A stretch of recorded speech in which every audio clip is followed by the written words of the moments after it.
There was once a king who lived in a fine castle with his loving wife and daughter. He wore the finest clothes and ate the finest food. The vaults of the castle were filled with gold, silver, and exquisite jewels. It seemed he had everything, and yet he wasn't happy, because he knew one day all of this would come to an end, and this made him deeply unhappy and fearful. And so what he wanted more than anything in the world was to live forever. He made a proclamation that anyone who could bring him the secret of eternal life would be richly rewarded with their weight in gold every year for the rest of their life. Within hours, a queue of hopefuls over a mile long had formed outside the castle, each of them promising that they could deliver the king's wish for immortality. Physicians and dietitians, scientists and alchemists, holy men and con men, bringing with them a bewildering array of pills, potions, spells, incantations and contraptions. But on closer scrutiny, it became clear that none of these things could actually promise to deliver what the king yearned for. All of these things would serve only to prolong his life, and this wasn't good enough for the king, who wanted nothing less than to banish death itself from his castle. As the sun set on that long day, there came to the castle a wizened old man, bringing news that there was only one way to escape death and to achieve immortality, and that was to drink from the water of the fountain of eternity. And so the king rallied a great army, hundreds of soldiers whose sole purpose it would be to seek out this fountain of eternity and bring the water to him, that he may drink it and truly live forever. In the meantime, though, the king wasn't going to take any chances. He was determined that he would keep that rascal Death from his castle. So he gave orders for an enormous wall surrounding the castle to be built. Every builder across the land was to give up any project they were working on in order to join the wall building effort. And so the building began. Stone after stone after stone, higher and higher and higher. And when the quarries had been stripped of all their resources, but still more stone was needed, new quarries were carved out of the land. Ancient woodland, land for growing food, people's homes, all destroyed in an effort to create this impenetrable wall.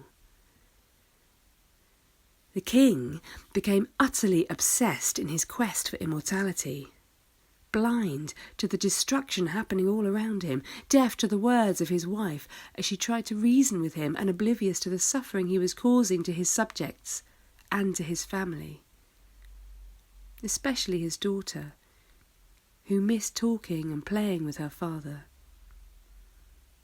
Her mother, the queen, seeing her daughter's sorrow, gave to her as a gift a little white rat as a pet, who soon became the princess's closest friend and confidant. And the days passed, and the months passed, and the wall continued to grow. But then one night, in spite of the king's efforts, death came to the castle.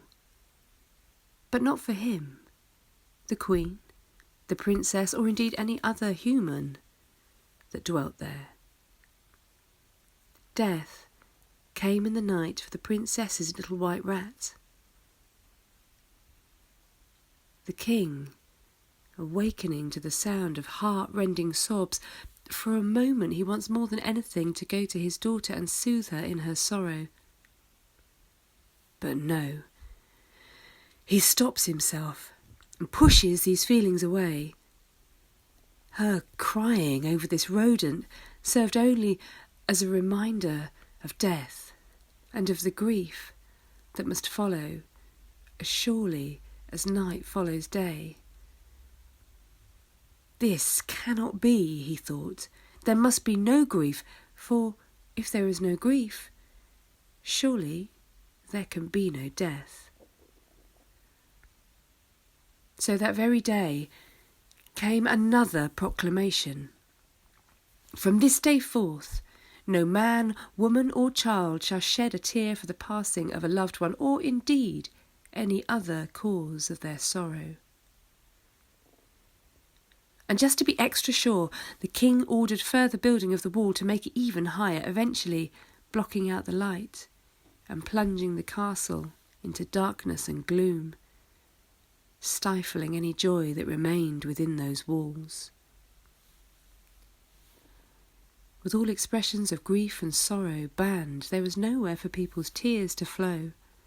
So they held onto them, and over time the sky itself, as if in sympathy, it too held back its tears. Weeks passed, with no rain, the land caught in the dusty grip of a terrible drought. Crops that grew on what little land had not been destroyed began to wither and die. Food was scarce. And then came the sickness. A suffocating sickness that took away the breath, as if drowning in all those tears that had nowhere to go. Even the seemingly impenetrable wall of the castle could not keep the sickness away, as it struck down servants and courtiers, and even the queen. The king ordered the top physicians in the land to bring medicine to cure her, but his efforts were in vain, and the queen succumbed to the sickness.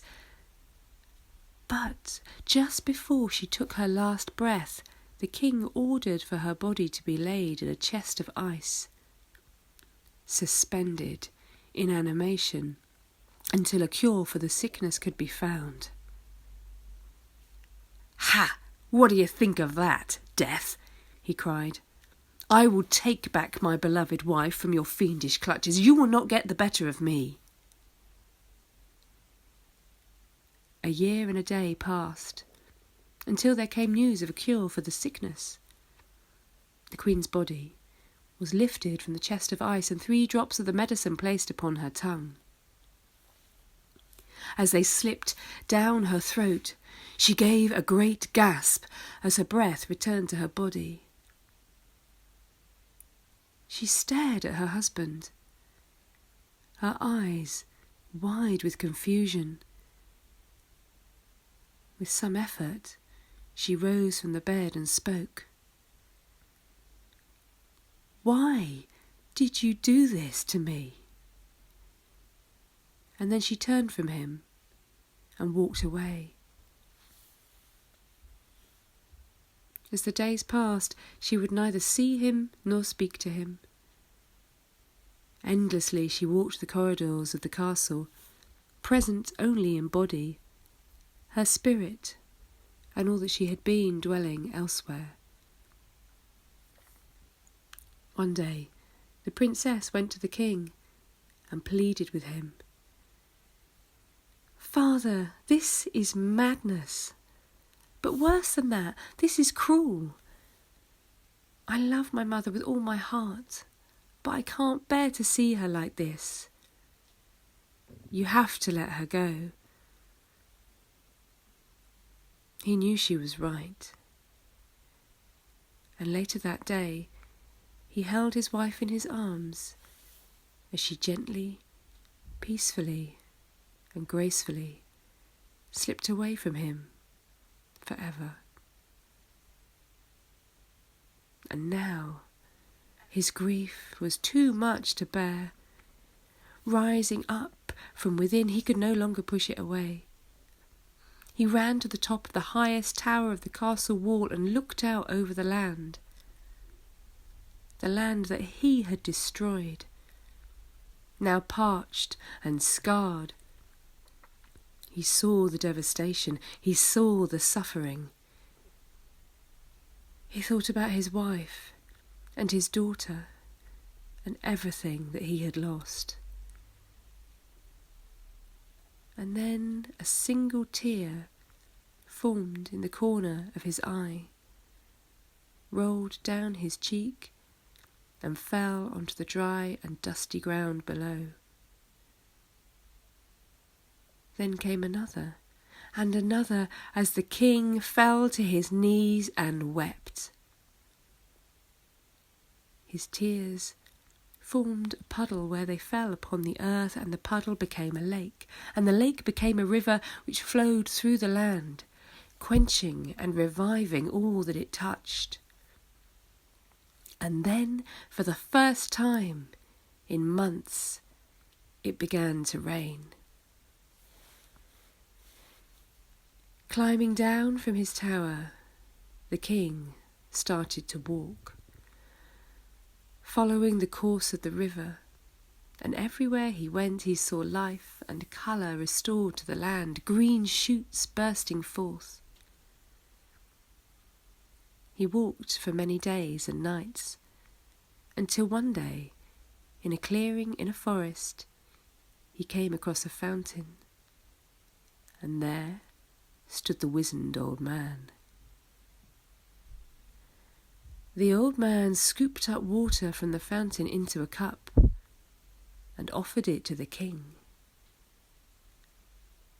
"Your Majesty, now at last you have found the fountain of eternity. Will you take a drink?" The king takes the cup and pours the water onto the ground. And where the water lands, wild flowers of every colour appear. "I think, perhaps," said the king, "that I do not wish to live forever after all. So, are you ready to come with me now?" said the old man. "Yes, I believe I am." And with that, the king collapsed into the arms of death, for of course that is who the old man was. And death scooped him up as a loving parent might scoop up their child, and carried him off into eternity.